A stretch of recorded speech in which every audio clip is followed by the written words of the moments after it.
আলাইকুম। এগুলো হচ্ছে আমার লেটুস পাতা গাছ। তো এই যে এখান থেকে অলরেডি আমি একবার খেয়ে ফেলছি। তো আমার আরও কিছু গাছ আছে ওইটা আর একটা বাগানে। তো এখান থেকে আজকে এই কয়েকটাই তুলবো।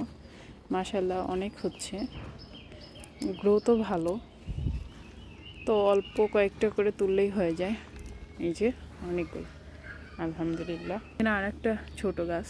তো এইটা সবে একসাথেই লাগাইছি, কোনোটার গ্রোথ বেশি ভালো আর কোনোটা একটু কম।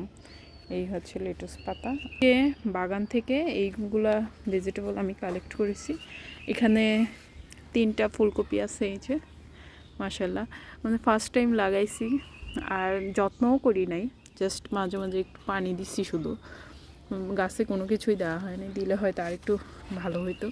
এগুলো আমার বাগানে পালং শাক, দেখছেন কি সুন্দর হেলদি আর কচকচা, মানে দেখলেই শান্তি লাগে। তো এই হচ্ছে আমার আজকে গার্ডেন থেকে তোলা ভেজিটেবল। Thanks for watching.